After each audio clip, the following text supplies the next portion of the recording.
अजीबोगरीब तरीके से भूतियां रास्ते में फंस जाते हैं, एक अनजान पहाड़ी सड़क पर जहां से बाहर निकलना नामुमकिन हो जाता है। मगर उन्हें अंदाजा भी नहीं था कि उनका डरावना अनुभव तो बस शुरू ही हुआ है। नवविवाहित जोड़ा जैक और लूसी छुट्टियां मनाने किसी दूर जगह जा रहे होते हैं। एक तिराहे से गुजरते वक्त गाड़ी चला रहा जैक जरा सा चूक जाता है और सामने से आ रही कार से टक्कर होते होते बचती है। अच्छा हुआ कि उसने तुरंत स्टीयरिंग मोड़ दिया और हादसा टल गया। लेकिन गाड़ी से उतरने के बाद जैक पूरी तरह घबरा जाता है। उसे बिल्कुल याद नहीं आता कि वो किस दिशा से आया था। लेकिन पत्नी लूसी शांत रहती है क्योंकि सड़क किनारे एक बोर्ड लगा था जिसमें सामने एक पेट्रोल पंप होने की जानकारी दी गई थी। जैक ने तुरंत एक्सीलरेटर दबाया और वो वहां पहुंच गए। पेट्रोल पंप की दुकान पर पहुंचकर वो दोनों काउंटर पर मौजूद शख्स से रास्ता पूछने ही वाले थे कि देखा वहां एक अधमरा सा बूढ़ा खड़ा है। तभी दुकान की मालकिन गुस्से में बाहर निकलती है और कहती है कि वो उसका पागल पति है और जैक लूसी को माफ करना चाहिए। जब उसने सुना कि वो दोनों लॉयवान नाम की टूरिस्ट जगह जा रहे हैं तो बड़ी गर्मजोशी से बताने लगी कि पहाड़ों में एक शॉर्टकट रास्ता है जो सीधे शहर तक जाता है और बहुत दूरी बचा सकता है। जैक को यह सुनकर बड़ी राहत मिलती है। चूंकि पहाड़ों में नेटवर्क नहीं था, उसने कागज और पेन निकाला और रास्ता नोट कर लिया। जाते जाते दोनों ने एक पैकेट स्नैक्स खरीदे और धन्यवाद कहकर दोबारा सफर शुरू किया। मालकिन के बताए रास्ते पर चलते हुए वो जल्द ही उस छोटी सी सड़क में प्रवेश कर जाते हैं। लेकिन उन्हें नहीं पता था कि यही फैसला उनके लिए एक भयानक मुसीबत की शुरुआत होगा। थोड़ी ही दूर जाने के बाद जैक की गाड़ी सामने पड़े एक बम्पर से टकराने ही वाली थी। अच्छा हुआ उसने टाइम पर ब्रेक मार दिया। जैक गुस्से में नीचे उतरकर बम्पर को हटाकर किनारे करता है। लेकिन जब वो वापस अपनी सीट पर आता है तो देखता है कि गाड़ी के अंदर हर तरफ खून फैला है। उसकी पत्नी भी अजीब सी लग रही थी। लेकिन जैसे ही वो दोबारा ध्यान देता है सब कुछ नॉर्मल दिखाई देता है। जैक सोचता है कि शायद थकावट की वजह से उसे भ्रम हो रहा है और घबराते हुए गाड़ी फिर से आगे बढ़ाता है। थोड़ी ही दूर जाकर उन्हें एक फटे पुराने कपड़े पहने भिखारी जैसा आदमी दिखा। जैक ने गाड़ी रोकी ताकि उससे रास्ता पूछ सके। लेकिन वो भिखारी घबराया हुआ सा चिल्लाने लगा, जल्दी लौट जाओ। जैक और लूसी को लगा कि कोई पागल है और उन्होंने तुरंत एक्सीलरेटर दबाया और वहां से निकल गए। जब तक वो बूढ़ा उनकी नजरों से ओझल नहीं हुआ तब तक वे रुके नहीं। तभी लूसी जोर से चिल्लाई कि जैक जल्दी गाड़ी रोके, अभी अभी उससे पेशाब छूटते छूटते बचा, उसे तुरंत कहीं जाना है। जैक गाड़ी रोकता है और लूसी पास के छोटे जंगल में चली जाती है। जैक इंतजार करता है लेकिन लूसी वापस नहीं आती। उसे ऐसा लगता है जैसे पेड़ों के बीच कोई परछाई झलक कर गायब हो गई हो। वो सोच में डूबा ही होता है कि अचानक सड़क किनारे से एक देवदार का फल उड़ता हुआ आता है। जैक को सब कुछ अजीब लगने लगता है। जैसे ही वो पास जाने लगता है उसे पीछे से कोई आवाज सुनाई देती है। वो पलट कर देखता है तो चौंक जाता है। गाड़ी का पिछला दरवाजा खुला हुआ होता है। वो सोचता है कि शायद लूसी लौट आई है, लेकिन पीछे की सीट पूरी तरह खाली होती है। उसी पल लूसी घबराई हुई तेजी से दौड़ती हुई आती है। वो कहती है कि जंगल में कोई जानवर है। जैक कुछ कह पाता उससे पहले ही लूसी गाड़ी स्टार्ट कर देती है।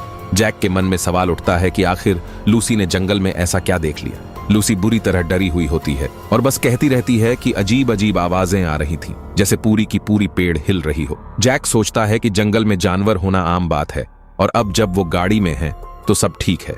मगर जल्द ही उसे कुछ अजीब लगता है। लूसी को हाल ही में घटी कोई भी बात याद नहीं होती, न जंगल की घटना न वो भिखारी। उसकी याददाश्त बस वहीं तक रुकी थी जब वो लोग उस पुराने बम्पर के पास पहुंचे थे। जैक को चिंता होने लगती है मगर वो खुद को संयमित रखकर लूसी को ढाढ़स बंधाता है। अचानक लूसी जोर से ब्रेक मारती है। दोनों हैरान रह जाते हैं। सामने वही टूटा हुआ बम्पर फिर से पड़ा होता है। क्या वो लोग इस पूरी देर से पहाड़ों में घूम ही रहे थे? जैक को तो अच्छे से याद था कि उसने वो बम्पर सड़क के किनारे हटा दिया था। लूसी को चक्कर आने लगते हैं और उसकी नजरें धुंधली होने लगती हैं। अचानक एक खून से सनी औरत सड़क के बीचों बीच आ खड़ी होती है। लूसी जोर से चिल्लाती है और तुरंत एक्सीलरेटर दबाकर गाड़ी तेजी से घुमा देती है। लेकिन तुरंत उन्हें एहसास होता है कि जो उन्होंने देखा वो सब एक भ्रम था। मगर कुछ ही मिनट बाद वो फिर से उसी टूटे हुए बम्पर के पास पहुंच जाते हैं। अब दोनों पूरी तरह घबरा जाते हैं। क्या वो वाकई भूतिया रास्ते में फंस गए हैं? जैक तय करता है कि वो उतरकर आसपास का भूगोल अच्छे से देखेगा। लेकिन जैसे ही वो गाड़ी से बाहर निकलता है दिन की रोशनी पल भर में अंधेरे में बदल जाती है। जबकि दोनों को अच्छे से याद था कि कुछ ही सेकंड पहले दिन का उजाला था। जैक टॉर्च जलाकर इधर उधर देखने लगता है और तभी उसकी नजर सड़क किनारे एक पुरानी लावारिस गाड़ी पर पड़ती है जिसका मॉडल और रंग बिल्कुल उसकी अपनी गाड़ी जैसा होता है। दोनों हैरान ही हो रहे होते हैं कि तभी ऊपर से अचानक खून की बूंदें टपकने लगती हैं। टॉर्च की रोशनी ऊपर डालते हैं तो देखते हैं एक खून से लथपथ लाश पेड़ की डाल से लटक रही होती है। जैक तुरंत लूसी को लेकर भागने की सोचता है मगर तभी एक रहस्यमयी शख्स अचानक कलम जैसा हथियार लिए उन पर हमला कर देता है। अच्छा हुआ कि दोनों वक्त पर झुक गए और किसी तरह भागते हुए गाड़ी में चढ़ जाते हैं। जैक गुस्से में दहाड़ मारते हुए सीधा गाड़ी उस शख्स पर चढ़ा देता है। लेकिन वो शख्स उड़कर दूर नहीं जाता बल्कि गाड़ी के बोनट पर चिपक जाता है। जैक का दिल बैठने लगता है और वो बस किसी तरह वहां से भागने की कोशिश करता है। वो देखता है कि रहस्यमयी शख्स गाड़ी का बम्पर उखाड़कर फेंक देता है। लूसी डर के मारे कांप रही होती है और जैक खुद को शांत दिखाने की कोशिश करता है ताकि उसे तसल्ली दे सके। अगले ही पल गाड़ी की फ्यूल इंडिकेटर दोबारा खाली दिखाने लगती है। लूसी गुस्से में तमतमाकर कहती है, मुझे जैक के साथ हनीमून पर बिल्कुल नहीं आना चाहिए था। जैक कुछ जवाब देने ही वाला होता है कि वो रहस्यमयी कातिल फिर से सामने आ जाता है। अब गाड़ी स्टार्ट भी नहीं हो रही थी। दोनों को बस एक ही रास्ता सूझता है, गाड़ी छोड़कर दौड़ना। तभी अचानक सड़क के दूसरी तरफ तेज लाइट जलती है। एक कार का हॉर्न जोर जोर से बजता है। रहस्यमयी शख्स का ध्यान उस कार की तरफ चला जाता है। जैक मौका देखकर लूसी को लेकर तेजी से गाड़ी से बाहर निकलता है। जब तक वो शख्स पलट कर देखता, दोनों अंधेरे जंगल में घुस चुके होते हैं और एक गिरे हुए पेड़ के पीछे छिप जाते हैं। दोनों बहुत किस्मत वाले होते हैं कि इस बार वो उसकी नजरों से बच निकलते हैं। पक्का हो जाने के बाद कि वो रहस्यमयी शख्स जा चुका है, दोनों तेजी से वापस सड़क की तरफ लौटते हैं। लेकिन अगले ही पल कुछ अजीब घटता है। दोनों एक साथ अपनी सारी पिछली यादें खो बैठते हैं। यहाँ तक कि सड़क किनारे खड़ी कार को भी पहचान नहीं पा रहे थे कि वो उनकी ही है या नहीं। जैक जब गाड़ी में चाबी ढूंढ रहा होता है, तभी उसकी नजर अपनी पत्नी की किसी और मर्द के साथ वाली एक नजदीकी फोटो पर पड़ती है। इस बात पर दोनों में जोरदार झगड़ा हो जाता है। लूसी गुस्से में गाड़ी से उतर जाती है और दूर चली जाती है। जैक जब गाड़ी में अकेला होता है तो वो फोटो दोबारा देखता है और अब उसे समझ आता है कि उस फोटो में जो मर्द है वो और कोई नहीं बल्कि वो खुद ही है। जैसे ही वो नीचे उतरकर लूसी को बुलाने जाता है, वो रहस्यमयी शख्स अचानक प्रकट होकर जैक के सिर पर डंडा मारता है और जैक बेहोश हो जाता है। जब जैक होश में आता है तो पाता है कि वो और लूसी दोनों जमीन से बंधे हुए हैं और हिल भी नहीं सकते। कुछ दूरी पर वो देखता है कि रहस्यमयी शख्स किसी लाश की हड्डियां चबा रहा है। जैक को एहसास हो जाता है कि अगला नंबर उन्हीं का है। वो तुरंत लूसी से माफी मांगता है, मगर लूसी कुछ कह भी नहीं पाती कि वो शख्स जैक का गला दबाते हुए उसका पेट चीरने ही वाला होता है। तभी अचानक एक डंडा आकर उस रहस्यमयी आदमी को जमीन पर गिरा देता है। वो डंडा मारने वाला और कोई नहीं, वही सड़क किनारे मिला था वो भिखारी। जैक और लूसी आखिरकार उस खतरनाक शख्स से बच निकलते हैं। लूसी हैरान होकर पूछती है कि आखिर ये सब चल क्या रहा है। भिखारी बताता है कि इस जंगल का चुंबकीय क्षेत्र गड़बड़ है, जिसकी वजह से इंसानों की याददाश्त चली जाती है और लोग समय के एक अंतहीन लूप में फंस जाते हैं। भिखारी खुद भी उन भटके हुए लोगों में से एक है जो सालों से इस जंगल से निकलने की कोशिश कर रहा है, लेकिन नाकाम रहा है। बात करते करते जैसे ही वो एक रोड साइन के पास पहुंचते हैं, भिखारी अचानक अपनी याददाश्त खो बैठता है। यहाँ तक कि जैक और लूसी को भी पहचान नहीं पाता। लाचार होकर जैक और लूसी फिर से रास्ता पकड़ते हैं। उन्हें उस भिखारी की बातों पर यकीन नहीं होता और तय करते हैं कि वो किसी भी तरह इस जंगल से बाहर निकलेंगे। जैक वादा करता है कि अगर उन्हें पेट्रोल मिल जाए तो वो इस भूतिया जगह से जरूर निकल पाएंगे। मगर तभी रास्ते में एक मोड़ पर उन्हें चौंकाने वाली चीज दिखती है। उन्होंने देखा कि एक और लूसी अभी अभी जंगल में शौच से वापस लौट रही है। अभी जंगल में शौच से वापस लौट रही है। जैक को जैसे ही कुछ एहसास होता है, वो चुपचाप सड़क किनारे छुप कर देखता है। सामने सच में एक और जैक गाड़ी के पास खड़ा था। जैक जमीन से एक सूखा शंकु उठाकर उसकी तरफ फेंकता है।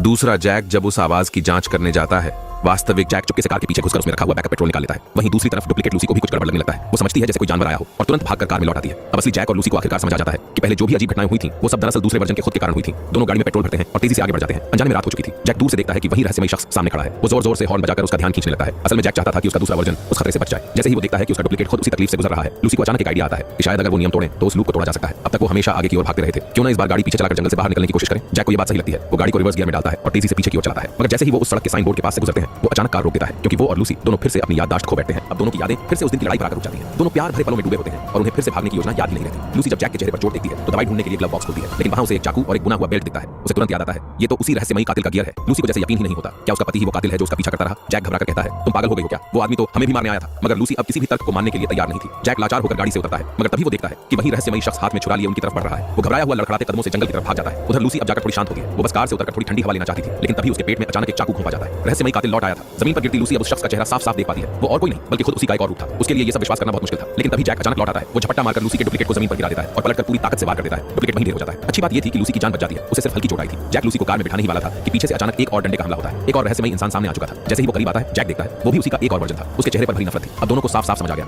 कि अभी अभी आए दो रहस्यमयी लोग असल में वो खुद ही थे जो किसी गलत फैसले की वजह से ऐसे बन गए थे। अगर उस दिन लड़ाई के बाद सुलह नहीं हुई होती तो शायद वही दोनों भी ऐसे ही बुराई से भरे डुप्लीकेट बन जाते। मगर अब ये जानना ही काफी नहीं था। डुप्लीकेट जैक अब लूसी को रस्सी से बांध देता है। लूसी को पेड़ पर लटकी पुरानी लाश की याद आ जाती है और उसके दिल में गहरी निराशा भर जाती है। लेकिन ठीक उसी वक्त जैक अचानक उठ खड़ा होता है और एक ही बार में रहस्यमयी कातिल का गला काट देता है। साथ ही वो तेल से भीगी जमीन को आग लगा देता है। जैसे ही डुप्लीकेट जलती आग में गिरता है, जैक की सारी यादें वापस लौट आती हैं। वो फिर से गाड़ी स्टार्ट करता है और तेजी से रिवर्स चलाने लगता है। सन्नाटे वाली रात में जैसे कुछ बदल रहा था। एक तेज सफेद रोशनी के बाद जैक बेहोश हो जाता है। जब होश आता है तो देखता है गाड़ी पहाड़ के रास्ते से बाहर निकल चुकी है। वो खुशी से भर उठता है, लेकिन तभी उसे एहसास होता है साइड सीट पर बैठी लूसी अब सांस नहीं ले रही थी। जैक का दिल टूट जाता है। वो चुपचाप जमीन से एक लकड़ी उठाता है और छोटे पहाड़ी रास्ते की तरफ चल पड़ता है। उसी पल उसे सच में सब समझ आ जाता है। जिस भिखारी से पहले उनकी मुलाकात हुई थी वो और कोई नहीं बल्कि उसी का एक और वर्जन था। वो इसलिए उन्हें रोक रहा था ताकि ये त्रासदी दोहराई न जाए। यही थी यू टर्न प्रेत रास्ते की पूरी कहानी। शायद जैक ये नहीं समझ पाया कि इस दुनिया में कोई पछतावे की दवा नहीं होती। उसका आखिरी फैसला भी शायद एक नई त्रासदी की शुरुआत ही था। अब के लिए बस इतना ही। अगर कहानी पसंद आई हो तो अगली बार फिर मिलेंगे।